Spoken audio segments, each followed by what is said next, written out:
touch.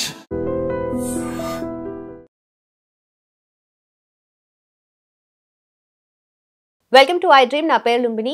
Brain tumour, ఈ పేరు వింటేనే భయమేస్తుంది. దీనికి ఎలాంటి ట్రీట్మెంట్ ఉంది అనేది డిస్కస్ చేద్దాం. And most importantly advance treatment ఏమైనా వచ్చిందా అండ్ దీంట్లో ఎలాంటి టైప్స్ ఉంటాయి అవన్నీ కూడా డిస్కస్ చేద్దాం. ఈ రోజు మనతో పాటు ఉన్నారు ఆంకాలజిస్ట్ డాక్టర్ చిన్నబాబు గారు. Let's talk to him. Hello sir. Hi అండి. సో బ్రెయిన్ ట్యూమర్ అనగానే చాలా మంది భయపడిపోతూ ఉంటారు. ఇన్ఫాక్ట్ భయపడాల్సిన విషయం కూడా అది. సో దీంట్లో రకాలు ఏమేమి ఉంటాయి? ఎందుకంటే చిన్నపిల్లల దగ్గర నుండి పెద్దవాళ్ళ వరకు ఎవరికి వస్తుందో చెప్పలేం కాబట్టి. బ్రెయిన్ ట్యూమర్స్ అనేటువంటివి it's a very aggressive malignancy per se. Okay, దీంట్లో పిడియాట్రిక్ ట్యూమర్స్ డిఫరెంట్గా ఉంటాయి, వారి డిఫరెంట్గా బిహేవ్ చేస్తాయి. తర్వాత అడల్ట్ ట్యూమర్స్ డిఫరెంట్గా ఉంటాయి, బిహేవ్ చేస్తాయి. సో బేసిక్గా ఇదేంటి, ఇందులో సెల్ టైప్, ఓకేనా, ఏ సెల్ నుంచి ఇదేంటి క్యాన్సర్ వచ్చింది. ఓకే, ఎందుకంటే దీంట్లో న్యూరోనల్ సెల్స్ ఉంటాయి, అంటే న్యూరాన్స్. బ్రెయిన్ అంటే ఇదేంటి నర్వస్ టిష్యూ, కాబట్టి న్యూరోనల్ సెల్స్, న్యూరాన్స్ నుంచి వచ్చేటువంటివి. ఈ న్యూరాన్స్కి సపోర్టివ్ సెల్స్ కొన్ని ఉంటాయి. సో ఆ సపోర్టివ్ సెల్స్ నుంచి ఏమేమి క్యాన్సర్స్ వస్తాయి. తర్వాత ఇదేంటి, దీనికి బ్లడ్ సప్లై ఉంటుంది. సో ఆ బ్లడ్ సప్లై చేసేటువంటి వాస్కులేచర్ నుంచి ఏమేమి క్యాన్సర్స్, ఆ విధంగా సెల్ టైప్ నుంచి ఉంటాయన్నమాట. But majority of the tumours in అడల్ట్స్లోకి వస్తే బ్రెయిన్ ట్యూమర్స్లో ఇట్స్ అదేంటి గ్లయల్ ట్యూమర్స్ అంటారు. ఓకేనా. సో ఆ గ్లయల్ ట్యూమర్స్లో ఇదేంటి ఆస్ట్రోసైటోమా, తర్వాత ఇదేంటి ఒలిగోడెండ్రోగ్లయోమా అని చెప్పేసి ఈ విధంగా, తర్వాత ఒలిగో ఆస్ట్రోసైటోమా. సో ఈ విధంగా మల్టిపుల్ అదేంటి కేటగరైజేషన్స్ ఉంటాయి. వాటిలో గ్రేడ్ 1 to గ్రేడ్ 4 అనేవి ఉంటాయి. ఇందులో స్టేజింగ్ ఉండదు అనమాట, ఎందుకంటే బ్రెయిన్ ట్యూమర్స్ ఒక చోటు నుంచి ఇంకో చోటికి పాకే తత్వం చాలా తక్కువ. బ్రెయిన్ లోపలే ఇన్ఫిల్ట్రేటింగ్ ట్యూమర్స్ ఇవి. సో కాబట్టి ఇదేంటి రెస్ట్ ఆల్ బాడీలో పాకు, కాబట్టి స్టేజింగ్ అనేటువంటిది ఇక్కడ ఉండదు. ఇక్కడ గ్రేడింగ్ ఉంటుంది. Okay, grade 1, grade 2, grade 3, grade 4 అని చెప్పేసి ఈ విధంగా డివిజన్ చేస్తాం. అదే ఇదేంటి ఇంకా వెరైటీ అంటే రేర్ ట్యూమర్స్ కూడా ఉంటాయి. ఇవన్నీ ఇదేంటి మెనింజెస్ ఉంటాయి, మెనింజెస్కి ఒక డిఫరెంట్ ట్యూమర్స్ వస్తాయి. తర్వాత క్రేనియల్ నర్వ్స్ ఉంటాయి, ఆ నర్వ్స్కి వచ్చే ట్యూమర్స్ కొన్ని ఉంటాయి. ఓకే, శ్వానోమాస్ అనేటువంటివి కొన్ని వస్తూ ఉంటాయి, కార్డోమాస్ ఉంటాయి. సో ఈ విధంగా సో మెనీ ట్యూమర్స్ ఉంటాయి. బట్ చాలా కామన్ వచ్చేసి ఆస్ట్రోసైటోమాస్, గ్లయల్ ట్యూమర్స్లో. అడల్ట్స్లోకి వస్తే, పిడియాట్రిక్స్లోకి వస్తే పిడియాట్రిక్ ట్యూమర్స్ కూడాను చాలా వేరే వేరే ఉన్నాయి. దాంట్లో కామన్గా మనం చూసుకుంటే కనుక పిడియాట్రిక్ ట్యూమర్స్లో మెడులోబ్లాస్టోమాస్, ఓకేనా, అవన్నీ. తర్వాత బ్రెయిన్ స్టెమ్ గ్లయోమాస్ అని చెప్పేసి దీంట్లో ఇదేంటి ఫోకలా, తర్వాత డిఫ్యూజా ఇదేంటి అనేటువంటి వెరైటీస్ ఉంటాయి. న్యూరోబ్లాస్టోమాస్ అని చెప్పేసి. సో ఈ విధంగా పిడియాట్రిక్ ట్యూమర్స్ను ఉంటాయి అన్నమాట. ఓకే, సో ఈ ట్యూమర్స్ యొక్క అదేంటంటే ప్రాధాన్యత ఎందుకు డిస్కస్ చేసుకోవాలంటే they are very aggressive tumours. So ఇందులో ట్రీట్మెంట్ కూడాను చాలా ఇదేంటి ఏమంటారంటే చాలా ఛాలెంజింగ్ ట్రీట్మెంట్ అనమాట. ఎందుకంటే బ్రెయిన్ అనేటువంటిది రెస్ట్ ఆఫ్ ద బాడీ మొత్తాన్ని రిప్రజెంట్ చేస్తుంది.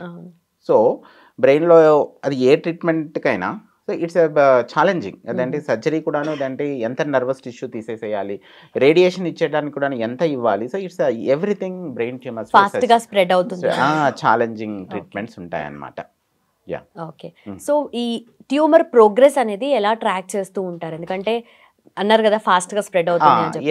ఏంటంటే బ్రెయిన్ ట్యూమర్స్లో చాలా వరకు ఇదంటే మనం ఎంఆర్ఐ చేసుకుంటాం. బ్రెయిన్ అనేటువంటిది it's very sensitive for the ఇదేంటి ఎంఆర్ఐ, సిటీ స్కాన్, ఎంఆర్ఐ ఇదేంటి ఈ రెండు ఇమేజింగ్ మొడాలిటీస్ మన దగ్గర అవైలబిలిటీలో ఉన్నాయి కదా.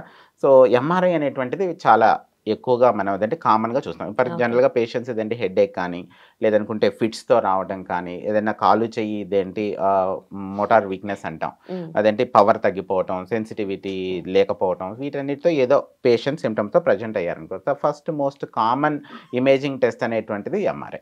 So CT scan or MRI అవైలబిలిటీలో ఉన్న దాన్ని బట్టి ఆ ఎంఆర్ఐలో కూడాను ఇప్పుడున్నటువంటి దాంట్లో వెరీ ఇదంటే రీసెంట్ అదంటే అడ్వాన్సెస్ కూడా వచ్చాయి. సో ప్రీవియస్గా అదంటే T1, T2 ఇమేజెస్ అని చెప్పేసి ఇప్పుడు కాంట్రాస్ట్ కూడా ఇస్తున్నారు. దాంతోపాటు ఇదేంటి పర్ఫ్యూజన్ ఇమేజెస్, డిఫ్యూజన్ ఇమేజెస్, దాని తర్వాత ఇదేంటి టెన్సార్ ఇమేజింగ్ అని చెప్పేసి వెరీ రీసెంట్ ఇదేంటి ఇవి ఉన్నాయి. సో ఈ విధమైన మల్టిపుల్ సీక్వెన్సెస్ ఉంటాయన్నమాట. అవన్నీ తీసిన తర్వాత మనకు తెలుస్తుంది ట్యూమర్ ఎగ్జాక్ట్లీ ఎక్కడ ఉంది, అది చుట్టుపక్కల ఉన్నటువంటి నర్వ్ ట్రాక్స్ని వాటిని ఇన్ఫిల్ట్రేట్ చేసింది. సో ఎనీ వైటల్ సెంటర్ ఎంత ఇన్వాల్వ్మెంట్ ఉంది. సో ఇవన్నీ కూడా మనకి ఎంఆర్ఐలో తెలుస్తాయి. ఇంకొక విషయం ఏంటంటే కనుక ఈ సీక్వెన్షియల్ ఎంఆర్ఐస్ తీయటం వల్ల ఓకే, సో ఈ ఎంఆర్ఐస్ అన్నింటినీ పైలప్ చేసుకొని రేడియోమిక్స్ అనేటువంటిది అంటే ఒక సబ్జెక్ట్. ఓకే, ఇదేంటంటే ఈ ట్యూమర్ యొక్క బయలాజికల్ బిహేవియర్ ఎలా ఉంటుంది అనేటువంటిది ఈవెన్ మనం ఎంఆర్ఐ రేడియోమిక్స్ ద్వారా కూడాను కొంచెం వరకు మనకు క్లూ తెలుస్తుంది అనమాట. సో దట్ ఇదేంటి ఈ డిసీజ్ యొక్క అగ్రెసివ్నెస్ ఎంత, తర్వాత డిసీజ్ మేనేజ్మెంట్లో ఏమైనా ఇదేంటి మనం చేంజెస్ ఏమైనా తీసుకోవాలా, ఇప్పుడు సర్జరీ చేయాలి అంటే కనుక మనం ఏ విధంగా అప్రోచ్ అవ్వాలి ట్యూమర్ని, సో దాంట్లో నావిగేటెడ్ సర్జరీస్ చేసుకోవాలంటే ఎలా అప్రోచ్ అవ్వాలి, సో వీటన్నింటికి కూడాను ఒక గైడెన్స్ అనేటువంటిది మనకి ఎంఆర్ఐ ఇస్తుంది అనమాట. సో ఈ ఎంఆర్ఐ ఇది అయిన తర్వాత ఎంఆర్ఐ అనేటువంటిది మనకు చాలా కామన్గా ఉపయోగించుకుంటాం. ఇంకొకటి ఇదంటే very recent advances in brain ట్యూమర్స్లో వచ్చేసి మాలిక్యులర్ కేటగరైజేషన్. ప్రీవియస్గా ఏం చేసేవాళ్ళంటే ఇప్పుడు బ్రెయిన్ ట్యూమర్లో నుంచి కొంచెం టిష్యూ తీసుకున్న తర్వాత ప్రతి క్యాన్సర్ని డయాగ్నోసిస్ చేయాలంటే కన్ఫర్మ్ చేయాలి కదా, కన్ఫర్మ్ చేయాలంటే టిష్యూ కావాలి, టిష్యూ తీసుకొని దాన్ని మైక్రోస్కోప్ కింద చూసి ఇది ఈ క్యాన్సర్ అని చెప్తాం. అలాగే ఇప్పుడు అది ఓన్లీ హిస్టోపెథాలజీ వరకు మాత్రమే ఉండేది. ఇప్పుడు రీసెంట్గా దాంట్లో ఉన్నటువంటి ఇదేంటి సెల్ మీద రిప్రజెంట్ అయ్యేటువంటి ప్రోటీన్స్ వాటన్నిటిని బట్టి మనం అదంటే మాలిక్యులర్ కేటగరైజేషన్ ఆఫ్ ట్యూమర్స్ చేసాం. సో దట్ ఈ మాలిక్యులర్ కేటగరైజేషన్ వల్ల పేషెంట్ యొక్క ప్రోగ్నోసిస్, పేషెంట్ యొక్క ఏదంటే ట్రీట్మెంట్ రికమెండేషన్స్ అనేటువంటివి చాలా వరకు చేంజెస్ అయిపోయాయి. సో ఇది కూడా వెరీ రీసెంట్ అడ్వాన్సెస్ అనమాట. ఇప్పుడు దీన్ని బట్టి ఏంటంటే పేషెంట్ సిఎన్ఎస్ ట్యూమర్స్ క్లాసిఫికేషనే చేంజ్ చేశారు 2021లో, WHO క్లాసిఫికేషనే చేంజ్ చేసేసారు. ఇది కూడా వెరీ రీసెంట్ అడ్వాన్స్మెంట్. సో వీటన్నిటిని కూడా ట్రీట్మెంట్కి నావిగేట్ చేస్తాయి. సో ఎంటైర్గా వన్స్ ఒకసారి బ్రెయిన్ ట్యూమర్ అటాక్ అయిందంటే ఎలా ఓవర్కమ్ చేయడానికి మల్టిపుల్ మెడికేషన్ కానీ ట్రీట్మెంట్స్ కానీ ఉంటాయి కదా sir. So which is more effective? So brain ట్యూమర్స్కి ఇదంటే మెయిన్ పిల్లర్స్ ఆర్ 2. ఓకేనా, first is surgery, second one is radiation. So ఇవి రెండు ఇదంటే దెర్ ఆర్ మెయిన్ పిల్లర్స్. ఇప్పుడు న్యూ కమర్స్ చాలా ఉన్నాయి. ఓకేనా, వెరీ రీసెంట్ ట్రీట్మెంట్ పర్సేలో న్యూ కమర్స్ చాలా ఉన్నాయి. సో వాటిని కూడా డిస్కస్ చేద్దాం. సో సర్జరీ అనేటువంటిది ఇదేంటి మెయిన్ పిల్లర్. ఎందుకు? సర్జరీ డయాగ్నోసిస్ని ఇస్తుంది, మాలిక్యులర్ కేటగరైజేషన్ కూడా చేస్తుంది, దాంతోపాటు ఇదేంటి మేజర్ ఇదంటే మ్యాక్సిమం సర్వైవల్ అనేటువంటిది సర్జరీ ఎవరికి బెటర్గా జరిగితే వాళ్ళకు ఉంటుంది. కాబట్టి ఇది అన్ని వేళ కూడా ఉపయోగపడుతుంది. కాకపోతే సర్జరీ అనేటువంటిది అన్ని చోట్ల అంత ఈజీ థింగ్ కాదు. సో వేరెవర్ ఏదంటే ట్యూమర్ బ్రెయిన్ అనేటువంటిది it's a very huge organ, very big organ. So అదంటే అది పెరిఫరీలో వస్తే సర్జరీ డిఫరెంట్గా చేస్తారు, సెంట్రల్లో వస్తే డిఫరెంట్గా చేస్తారు. సో ఎస్ సో ఓకేనా, ఇవన్నిటి కూడా అంటే డిఫరెంట్ పారామీటర్స్. అందుకనే ఆ బ్రెయిన్ ట్యూమర్స్లో చేసేటువంటి సర్జరీని ఏమంటారంటే మ్యాక్సిమల్ సేఫ్ రిసెక్షన్ అంటారు. అంటే ఎంతవరకు సేఫ్గా తీయగలిగితే అంత తీస్తాం. సో దాది మొత్తం పూర్తిగా తీసేయవచ్చు, దాన్ని గ్రాస్ టోటల్ ఎక్స్ట్రూషన్ అంటారు, లేదంటే కొంచెం వరకే తీసేయచ్చు, దాన్ని సబ్ టోటల్ ఎక్స్ట్రూషన్ అంటారు, లేదంటే నియర్ టోటల్ ఎక్స్ట్రూషన్ అంటారు, అంటే కొంచెం వరకే తీయటం. కొన్నిసార్లు ఓన్లీ బయాప్సీ మాత్రమే ఫీజిబుల్ అవుతుంది. సో బ్రెయిన్ స్టెమ్కి నియర్ బై ఉన్నటువంటి ఏరియాలు, తర్వాత డీప్ వైట్ మ్యాటర్ ఉన్న ఏరియాలలో ఓన్లీ బయాప్సీ మాత్రమే ఫీజిబుల్ అవుతుంది. కొన్నిసార్లు stereotactic biopsy, even open biopsy కూడా కాదు, ఓన్లీ స్టీరియోటాక్టిక్ బయాప్సీ మాత్రమే, అంటే ఏదంటే లెస్ దాన్ 1 సెంటీమీటర్ ఉన్నటువంటి స్మాల్ బర్హోల్ ద్వారా వెళ్ళి ఆ ట్యూమర్ టిష్యూని తీసుకోవాల్సింది వస్తుంది. సో సచ్ ఇదేంటంటే దట్ డిపెండ్స్ అనమాట. ఇది దేని మీద డిపెండ్ అవుతుంది అంటే పేషెంట్లో బ్రెయిన్లో ఉన్నటువంటి లొకేషన్ మీద డిపెండ్ అవుతుంది. సో అదంటే యాక్సెస్ అనమాట. సో ఇందులో మనకు మేము ముందు చెప్పుకున్నట్టుగా ఎంఆర్ఐ కూడాను మనకు చాలా హెల్ప్ చేస్తుంది. ఓకే, సో ఈ సర్జరీ అయిపోయిన తర్వాత పేషెంట్స్కి రేడియేషన్ ట్రీట్మెంట్ ఉంటుంది. రేడియేషన్ అడ్జువెంట్ ట్రీట్మెంట్లో ఉంటుంది. సో రేడియేషన్ అనేటువంటిది కూడాను వెరీ ఫ్రాక్షనేటెడ్ రేడియేషన్ ఉంటుంది. దగ్గర 6 weeks, 5 to 6 weeks of treatment ఉంటుంది. ఈ రేడియేషన్లో వన్స్ అపాన్ ఏ టైం ఇస్తున్న రేడియేషన్ వేరే, ఇప్పుడు ఇస్తున్న రేడియేషన్ వేరే. So once upon a time brain tumours whole brain radiations కూడా ఇచ్చేవాళ్ళు, అంటే బ్రెయిన్ మొత్తానికి రేడియేట్ చేసేవాళ్ళు. కానీ ఇప్పుడు అలా కాదు. సో ఏదంటే టార్గెటెడ్ రేడియేషన్ ఇస్తున్నారు. ఎక్కడ డిసీజ్ ఉందో అక్కడ మాత్రం, ఎందుకంటే దాని తర్వాత రేడియేషన్ రిలేటెడ్ సైడ్ ఎఫెక్ట్స్ తగ్గించడానికి చాలా వరకు తగ్గించారు. తర్వాత ట్యూమర్కి కూడాను ఎంత మార్జిన్ ఇవ్వాలి, once upon a time 2 to 3 centimetres margin ఇచ్చేవాళ్ళు. ఇప్పుడు అదేంటి అది ఇంకొంచెం తగ్గించుకొని 2.5 సెంటీమీటర్కి వచ్చారు. సో ఆ విధంగా అదేంటి రేడియేషన్లో కూడా వెరీ అడ్వాన్సెస్ వచ్చాయి. ఇంకా ఇప్పుడున్నటువంటి ఈ 2020 తర్వాత వస్తున్నటువంటి అడ్వాన్సెస్ అంటే సో మెనీ ఇదేంటి డ్రగ్స్ వస్తున్నాయి. కొన్ని ఇదేంటి జనరల్గా ఈ కీమోథెరపిటిక్ డ్రగ్స్ అనేటువంటివి బ్లడ్ బ్రెయిన్ బ్యారియర్ని క్రాస్ చేసి వెళ్ళలేవు. అందుకని కీమోథెరపీ అనేటువంటి కొంచెం సక్సెస్ రిజల్ట్స్ తక్కువగా ఉండేది. కానీ ఇప్పుడు కొన్ని డ్రగ్స్ వచ్చాయి.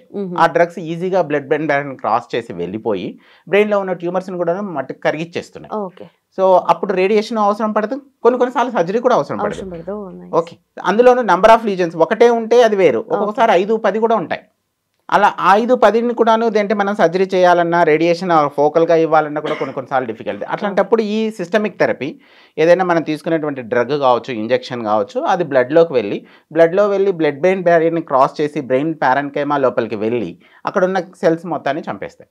సో ఆ టైప్ ఆఫ్ ట్రీట్మెంట్స్ కూడా కొన్ని అవైలబిలిటీలో మనకు వచ్చాయి. ఇవి కాకోకుండా కొన్ని ఇమ్యునోథెరపిటిక్ డ్రగ్స్ ఉన్నాయి. ఇప్పుడు phase 1 phase 2 ట్రయల్స్ జరిగాయి. కొన్ని ఇమ్యునోథెరపీ డ్రగ్స్, కార్టిసెల్ థెరపీ, ఇదంటే ఇవన్నీ బ్రెయిన్ ట్యూమర్స్లో ఇప్పుడు జరుగుతున్నటువంటి న్యూ థింగ్స్ అనమాట. ఓకే. ఇంకా మనం ఇదేంటి ఆంకోలైటిక్ వైరసెస్ రిలేటెడ్ క్లినికల్ ట్రయల్స్ కూడా బ్రెయిన్ ట్యూమర్స్లో జరుగుతూ ఉన్నాయి. కొన్ని డ్రగ్స్ అయితే కనుక మంచి రెస్పాన్సెస్ ఇదేంటి చూపించినట్టు కూడాను ఇదేంటి డాక్యుమెంటేషన్ చేస్తున్నారు.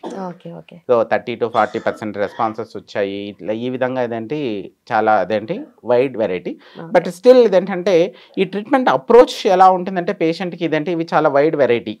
సో అదంటే మనకున్నటువంటి ఇదేంటి నియర్ బై సెంటర్లో మనకి ఏది అవైలబిలిటీలో ఉంది, సో అదంటే మనం ఇక్కడ కాకుండా ఇంకొక చోటికి ఎక్కడికి వెళ్ళాలి, ఇవన్నీ లాజిస్టిక్ రీజన్స్ కూడాను మనకి ఇదేంటి we have to take into account treatment per se వస్తే. ఎందుకంటే ఇప్పుడు అబ్రాడ్లో అనుకోండి, ఓకే, యుఎస్ కావచ్చు, యూకే ఆర్ వెస్ట్రన్ కంట్రీస్లో స్టీరియోటాక్టిక్ రేడియేషన్ సర్జరీ ఇవ్వాలి అంటే కనుక దానికి సపరేట్ మెషినరీ ఉంటుంది.